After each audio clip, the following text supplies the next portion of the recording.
எங்கள் குலதெய்வ கோயில் வந்து திருமலைப்பபுரம் ஊரில் இருக்குது.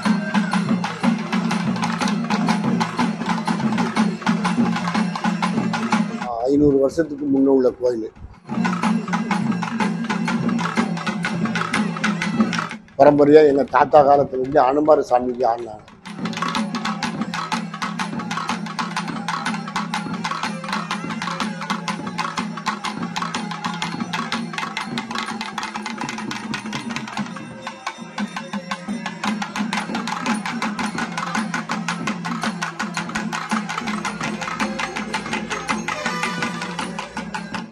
ஐயா வணக்கம், என் பேர் சண்முகநாதன். எங்கள் குலதெய்வ கோயில் வந்து திருமலைப்பபுரம் ஊரில் இருக்குது. பழமையான கோயிலாக இருந்தது. 500 வருஷத்துக்கு முன்னே உள்ள கோயில். எங்கள் பரம்பரையாக அதை சாமி கும்பிட்டுட்டு கோயிலுக்கு வேண்டிய ஒரு என்ன பூஜை இதெல்லாம் செஞ்சு சாமி கும்பிட்டு வணங்கிட்டு வர்றது வழக்கமாக இருந்துச்சு. அந்த கோயில் பழமையான கோயில்னால பூடம்னு சொல்லுவாங்க. அந்த பூடம் மட்டும் இருந்துச்சு. இப்போ அந்த கோயில் 500 வருஷத்துக்கு பழமையான இருந்த ஒரு பூடத்தை, அந்த பழமையான கோயிலை அப்படியே அகற்றிட்டு புதுமையாக இப்போ உள்ள காலங்களுக்கு தகுந்த கல் மண்டபம் கோயில் மாதிரி கட்டி தெய்வத்தையும் அதில் கல் சிலையாக வச்சு மனகாத்த பெருமாள் கோயில், பெருமாள் பேர் கோயில் பேர் மணிகாத்த பெருமாள், கல் சிலை வச்சு சாமி உருவாக்கி 1 வருஷம் வேலை முடிஞ்சு அது கும்பாபிஷேகம் நடத்துகிறோம். அப்புறம் 2 வருஷமும் கோயில் கூட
இது பரம்பரையாக வருஷமாக நடக்குது.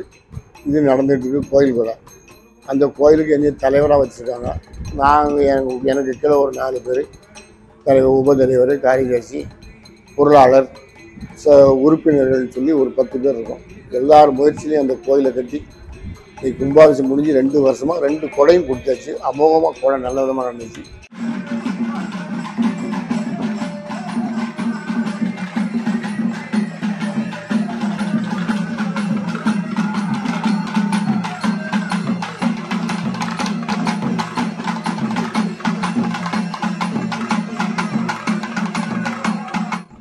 கோயில் கூட வச்சா முதல் நாள் வந்து சாமி தீர்த்தம் கொண்டு வருவாங்க. புண்ணிய நதிகளில் இருந்து தீர்த்தம் கொண்டு வந்து கோயில் முன்னே கொண்டு வந்து சாமி ஆடி தீர்த்தம் வச்சு தீர்த்தத்துக்கு அப்புறம் யாகம் பண்ணுவாங்க.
அதாவது சாமி கொண்டாடின்னு ஆடுறவங்க பரம்பரையாக எங்கள் தாத்தா காலத்துலேருந்து அனுமார் சாமிக்கு ஆடினாங்க.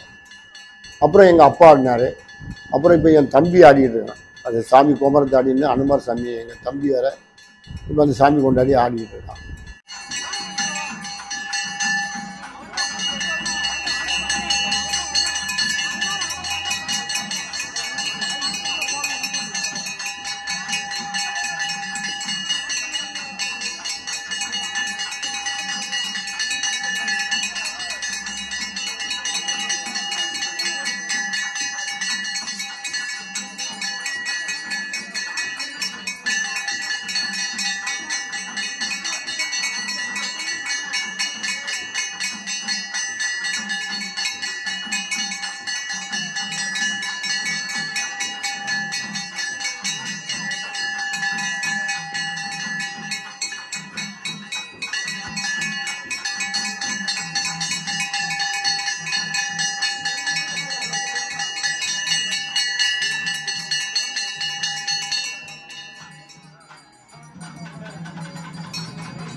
இப்படி பரம்பரையாக அந்த கோயிலுக்கு வரி வழி வம்சமாக சாமி ஆடுவது ஒரு இதே மாதிரி எங்கள் குடும்பம் மட்டுமில்லை, ஒரு 5 குடும்பம் அந்த மாதிரி பெருமாளுக்கு ஆடுறது, மாயாண்டிக்கு ஆடுறது, பலவீசக்காரனுக்கு ஆடுறது, இப்போ வீரபத்திர காளி அம்மனுக்கு ஆடுறது, அப்புறம் பிரமாட்சி அம்மனுக்கு ஆடுறது, இந்த மாதிரி பரம்பரையாக அந்தந்த வம்சமாக வந்து ஆடிட்டு சாமி கொண்டாடி சாமி ஆடிட்டு இருக்காங்க.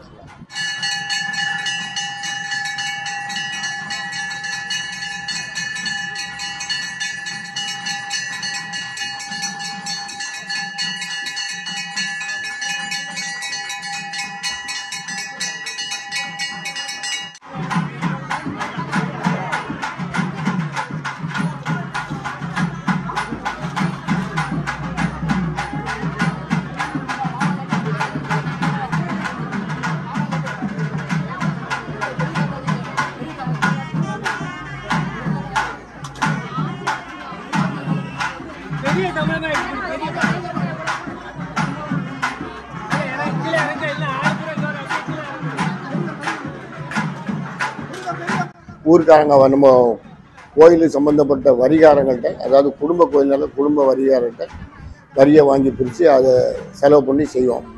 இந்த கோயில் கட்டி கோயில் சாமி செலவு வச்சு கும்பாபிஷேகம் பண்ணி முடிக்கிறதுக்கு அதுக்கு கிட்டத்தட்ட 40 லட்ச ரூபா செலவாச்சு. அதையும் நம்ம குடும்பத்துக்காரங்க தான், எங்கள் வரிகாரங்க, குலக்கோயிலுக்காரங்க பூரா வரி ஆளுக்கு 4 லட்சம், 3 லட்சம், 2 லட்சம், 1 லட்சம், 50,000, 25,000 ஏன்றதை கொடுத்தாங்க. ஒரு 38 லட்சம் ரூபாயில் இந்த கோயில் கட்டி முடித்து கும்பாபிஷேகம் முடிஞ்சாச்சு. ஒரு வருஷம் கொடையும் கொடுத்தாச்சு. அப்புறம் இப்போ 2ஆவது வருஷம் கொடையும் கொடுத்தாச்சு. நல்ல செழிப்பாக இருந்துச்சு. நல்ல கூட்டங்கள், அரேஞ்ச்மெண்ட்டெல்லாம் நல்லா இருந்துச்சு. வில்லு பாட்டு, வில்லு கச்சேரி, மேளம், இந்த மாதிரி செண்டா மேளம், இந்த மாதிரிலாம் நிறைய நிகழ்ச்சி வச்சு லைட் அரேஞ்ச்மெண்ட்டு, மண் செட்டு, மைக் செட்டு, லைட் அரேஞ்ச்மெண்ட்லாம் ரொம்ப சூப்பராக இருந்துச்சு. நல்லா இருந்துச்சு. சாம கொடை அன்னைக்கு, நைட்டு கொடை அன்னைக்கு அதை படப்பு போடுவோம், சைவ படப்பு. பெருமாள் சாமிக்கு சைவ படம் போட்டு சாமிக்கு பூஜை முடிஞ்ச உடனே அந்த படப்பு சாப்பாடை பிரித்து எல்லாத்துக்கும் கொடுத்துருவோம்.